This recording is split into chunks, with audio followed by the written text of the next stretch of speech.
This is a CBC News special presentation.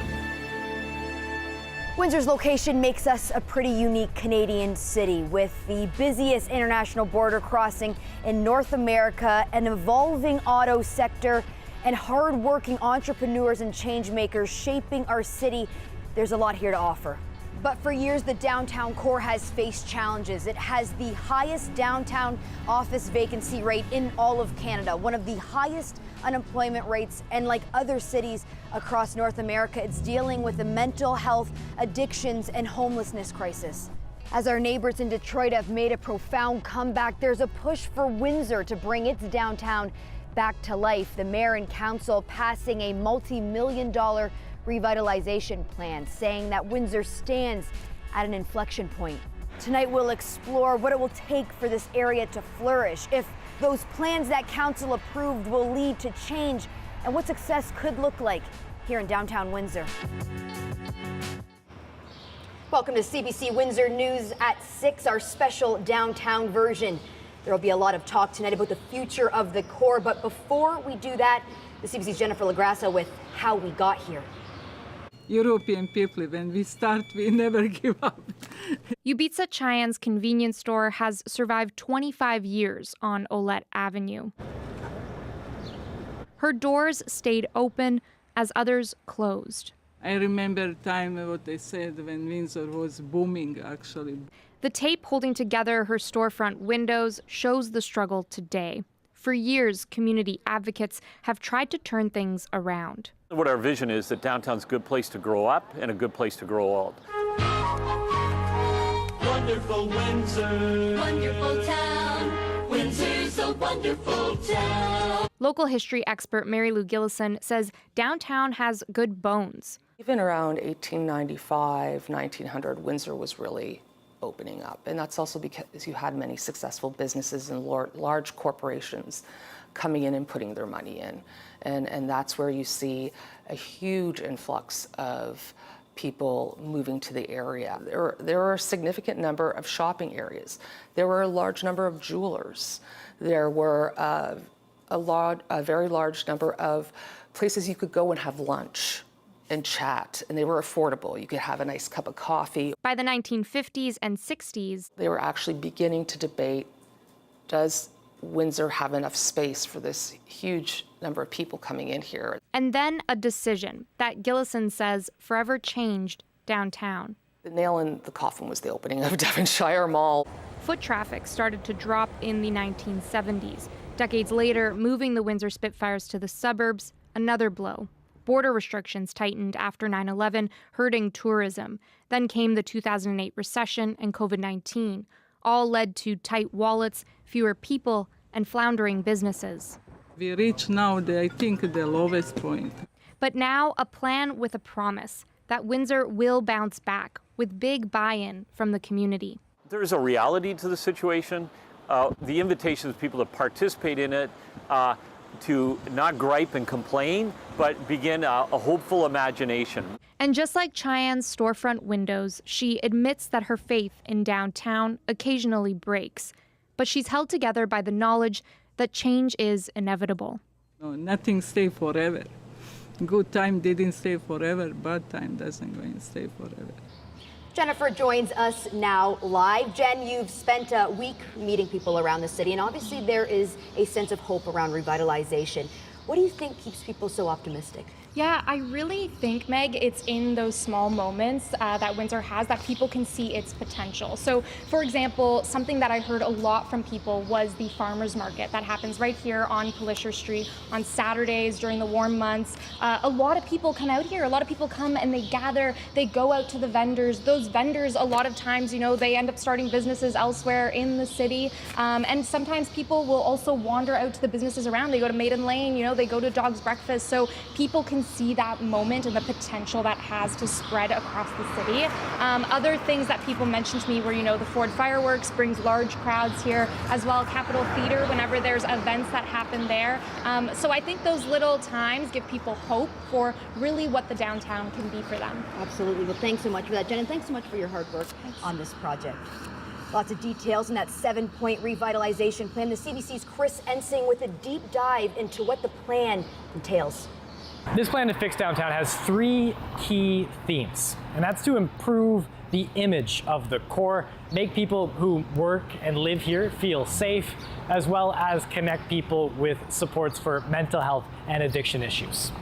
The big ticket items in this plan are 12 new police officers dedicated to downtown, new cameras outside shops and restaurants monitored in real time, and extended hours at the Homelessness and Housing Help Hub inside Waterworld. That part starting now. There's other quick actions on the way, like removing benches from vacant lots to cut back loitering, improving garbage cans and doing pickups more often, and enforcing property standard bylaws with a dedicated officer.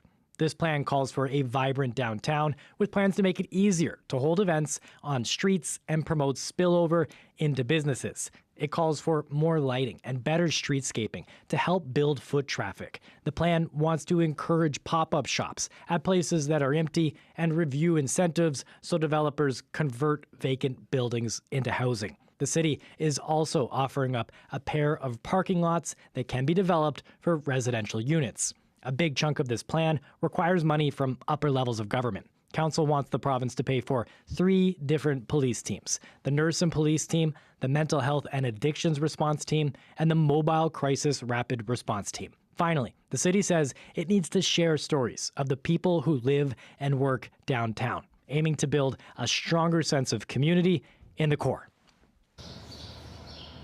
That plan was presented to the community by Mayor and Council on April 23rd. Parts of that plan, as we just heard, are already underway. And now, to speak to this plan live is Mayor Drew Dilkens. Thanks so much for joining us. My pleasure. There are lots of pieces to this plan, obviously, and it's going to, taxpayers are paying for it, and there's going to involve a lot of other organizations that have to come on board. I think lots of people want to know how you will ensure it actually works. Well, at the heart of it, I think you're going to hear from people. So coming to the farmers market myself, I heard immediately from vendors who are here saying, I see the safety, I see the security, I see the police out there, and it just gives them a sense of hope and that we actually have a plan in place, and we do. And so then it's about us on the inside with police and our social services department and the service providers having a table that we're sitting at frequently, monitoring the progress. And I will be the first to admit there were going to have to be tweaks and changes as we move along to make sure that we are adjusting and adapting to the landscape in front of us. Problems in downtown Windsor have existed for years. I know you know that. Why wasn't a plan like this introduced, before this month, years ago? Well, I think fundamentally you have to have a city council you can work with. And so Ronaldo Agostino has come out of the barn, newly elected, saying, I want to get things done. I want to work with you. How can we work together on finding a solution? And that's exactly what we've done together. And so Ronaldo is a guy who has lots of ideas. People know that. And we said, let's harness that energy. Let's put it in the form of a plan. Let's take that plan to City Council. Once we have all of the inputs, there were 3,500 surveys received. We did focus groups. So there were one-on-one interviews as part of this plan. So it really had deep and wide consultation with the BIA and so many people who live and work in the downtown and own businesses in the downtown that it was now the time to put this together and say, the time is right. Let's get the plan together. Let's go to City Council, see if they'll fund it, and let's change the conversation about our downtown. I know some of the conversations Jen and I were having with people, they want to know, how do you kind of measure success? What does success look like? Well, I think there'll be the first measure of success in my mind is what I hear from people, whether it's walking through Costco, whether it's walking through the farmers market, whether it's walking and being anywhere that I am. I receive constant feedback and communication every day. That will be the first measure. But I think the second measure, of course, will be looking at who's coming downtown. Are the business owners saying, the people who want to put their money at risk and invest in small business, hire people in the community, pay property tax, are they starting to move forward and saying, I see an opportunity now? And a part that you mentioned earlier, and a part that I've heard from people like Vicki Smith, who owns 3 Tim Hortons in Windsor, is that, you know what, Drew, you and City Council have given us hope now.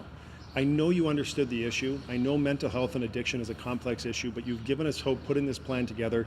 They've seen the action from the Windsor Police Service. They know that the H4 hub is open extended hours, and they see the excitement from all the service providers who are part of this overall plan, trying to make sure that we meet the mark and make a change the conversation. A lot of this is about perception, where people just don't feel safe to go downtown. And I've heard that time and time again. And when we look at the crime stats, they're not showing there's a crime problem, but we all understand and appreciate someone suffering from mental health and addiction issues. Those behaviors manifest themselves in ways that make people feel uncomfortable and have the same chilling effect as if it were actually a crime being committed. And so this is about trying to change that conversation and not saying we can police ourselves out of it and not saying social services is going to solve this, but trying to find the right mix of both of those things working together where the community can get behind is what you saw. Over 100 businesses showed up at the press conference about this event. About 100 showed up we had more people show up at the city council meeting supporting this than we did for any budget night that I've ever participated in. And you can feel the excitement in the community that a change is in the air. Well, thank you so much for your time. We really appreciate you being on the show tonight. My pleasure. Every generation of Windsorite remembers the downtown in a different way. For millennials, the memories might include busy nightclubs and late-night fast food. But their grandparents might have a very different version of the downtown. This is, like cluttered. Bill Bishop has experienced both eras himself. He was a photographer for the Windsor Star for 42 years and has lived downtown for nearly 50. And he's about to celebrate his 92nd birthday. It's overwhelming the way it is today as compared to what it was used to be. What are some of your maybe favorite memories? What do you remember most? And to have lunch at Kresge's. That's one of the things. There are many other things. Bought my clothes down here. Today, shopping habits have shifted, and memories of holiday traditions have changed. Christmas shopping. That was that was always an interesting time. For one thing, we didn't have the stores out in the suburbs like the malls. People were shopping down here. What kind of shopping could you do here? Oh, well, anything.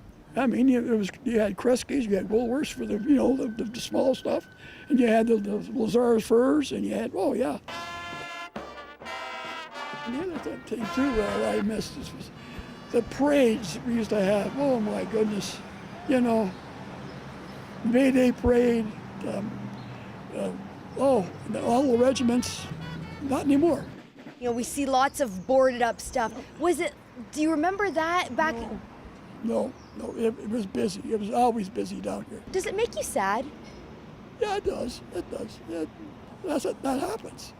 They moved to the suburbs, all these fancy stores. So what are you going to do? I think it's coming back. I think, Over the years, the number of students in the Corps has increased, with multiple university and college campuses setting up downtown. We went out to see how they feel about studying in the Corps and also wanted to hear from people outside the area about coming downtown. It is nice because there are a lot of things here.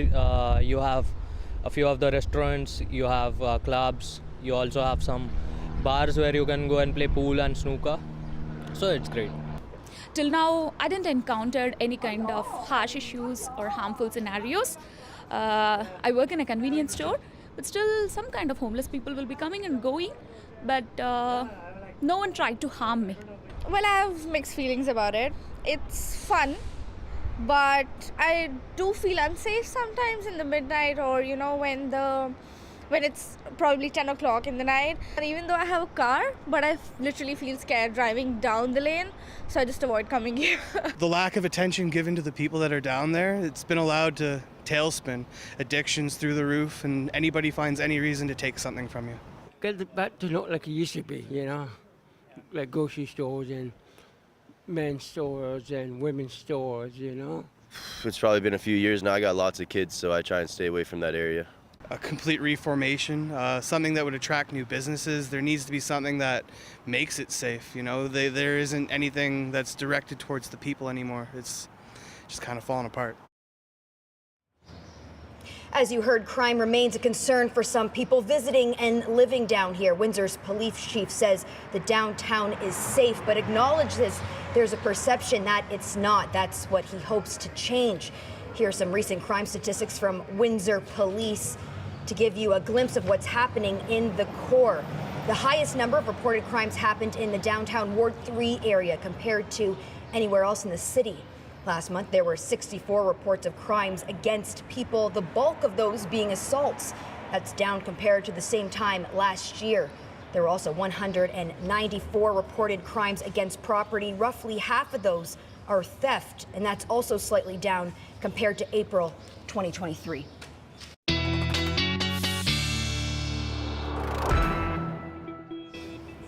Now, Colin, I don't want to do your job for you out here, but I can see that it's pretty overcast, looking a little menacing. Yes, absolutely. And that's why I'm very glad that you're no longer on the roof and that you guys are safe. I want everyone to be safe. And Windsor is now in a severe thunderstorm warning, as is Essex County, Leamington. So really important. All folks, you're taking cover because we're talking about a warning. So not just the chance of development, there are severe storms that are moving through the area. Overnight tonight, we will get into a clearing pattern. Things will calm down. In fact, pretty soon they'll start to wind down as we lose the energy from the sun, but we are definitely not there yet. Tomorrow, we'll get into a clearing trend, slight chance of showers, but actually I think we'll be drying out and it will mostly be south of us.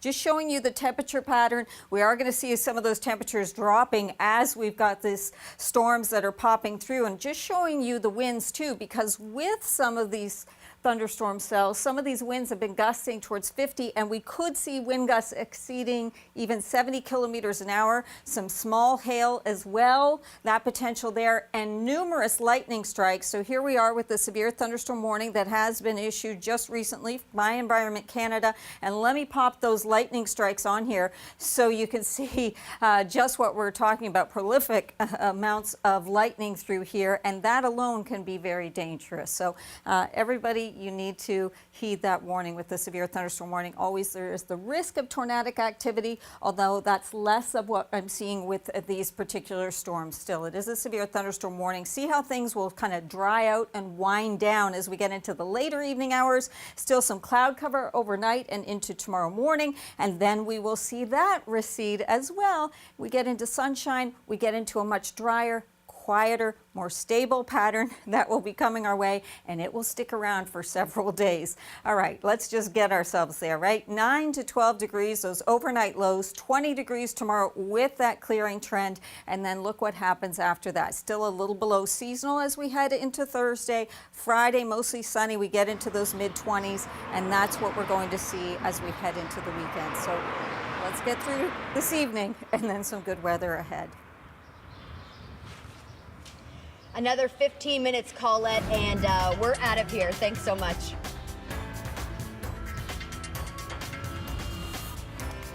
Coming up, we get reaction from the city's most vulnerable on what this plan could mean for them.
The approval of the revitalization plan hopes to ignite a new flame in the core. A big piece of that is helping the city's most vulnerable. Still, some are questioning how they'll fit into the new downtown. CBC's Jennifer LaGrassa has more. But people stay in here. Again, the window's probably broken, but they'll stay in here. Jason Brooks points out the spots in downtown Windsor where people who are homeless sleep. Just a few months ago, he was one of them. Often, Brooks was drunk or high on cocaine. Sometimes I close my eyes and I feel like I slept for a whole day. It's only been for a couple hours. Now he's more than 3 months sober, the longest he's been in 30 years. His experiences as a drug user aren't unusual on Windsor's downtown streets. For years, the city has struggled to cope with an increase in homelessness, substance use, and mental health challenges. Getting a handle on these issues is a key focus in the city's revitalization plan. I mean, of course, they want to clean up downtown, but I mean, what do we do with these people? They're human beings. There's overdoses every day. There's people that need help. Addictions counselor Chris Thibert is trying to help those people, but there's no magic solution. We're overloaded with this problem and nobody knows what to do with it. It's a complex issue that requires a multifaceted approach, and the city's plan aims to tackle it by asking other levels of government to fund more social services, expanding the hours of a hub of homelessness supports, discouraging loitering or panhandling, and hiring more police officers to encourage safer streets. Police services are great, but you want to make sure you have everything in order. Social work, you want to have addictions counselors on the ground. They do that in Toronto a lot. They have more outreach workers. People like Ashley Shepley. She's been an outreach worker for 4 years. Shepley says more police might not be the answer for everyone. It does make a certain part of the community feel safe, whereas like the community that I work with, maybe they don't feel they feel more of a threat, right? So hopefully we can somehow bridge that gap. Around the same time that the city approved this new plan, it also said it would be moving this homelessness support hub further outside of the downtown. And the city's largest homeless shelter said that it would follow. But for people like Shepley, they worry that this is all a way to push vulnerable people out. And so she wonders, who is this new downtown Windsor for? I really hope it's for all of us. At the CBC's Jennifer LaGrassa reporting. And we speak with the local architect and urban designer about how the community can measure the success of the plan. That's coming up.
right fit for you.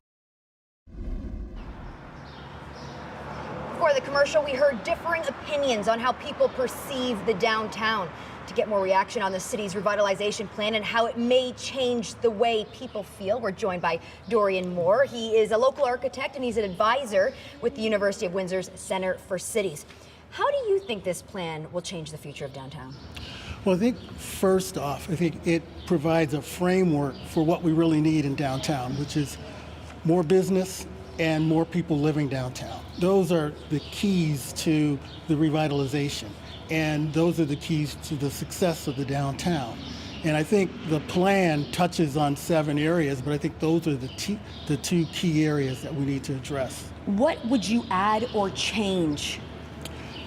I think the one thing that I'd change is the presentation of the plan. I think it starts off with the punitive aspects of the plan as far as enforcement and safety, which is important.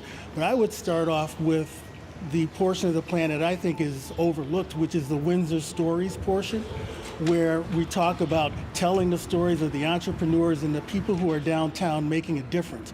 I think that's the kind of message which is included in that plan that is important to make the downtown feel safe and special.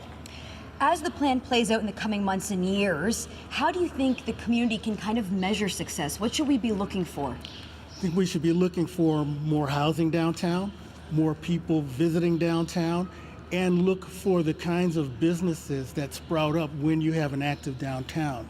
You know, more amenity type businesses that will aid the residents that come to the downtown. I think, again, that's the key to all of these issues, is getting more people living downtown, and that will help with safety, that will help with the perception of the downtown overall. We have seen a profound comeback in Detroit, obviously, and I know you have an extensive history with Detroit. Yes. What can we take from them, or what should we take for them to revitalize our own? I think one of the key things that we need to take from Detroit, and having been there for a very, very long time, is its emphasis, at least in the downtown core, on entrepreneurship, as opposed to, it finally got out of the mindset of the big one thing that was going to change the downtown and started focusing on sort of the little businesses that can make a difference. And then on top of that, housing. Housing is the key, and if you go over to Detroit, you'll see that there's a ton of housing in the downtown right now. Well, thank you so much for being a part of this broadcast. We really, really appreciate it. And obviously, we're going to be following this in the coming months and years. So Okay, thank you very much. That's Dorian Moore. Bye. Well, that's it for CBC Windsor News. Don't forget, for news anytime, you can go to our website at cbc.ca/Windsor. You can also download the CBC News app for stories that matter most to you. And don't forget to watch The National tonight at 9 on CBC News Network. Thanks so much for tuning in to our special downtown show. We look forward to seeing you back in studio tomorrow night.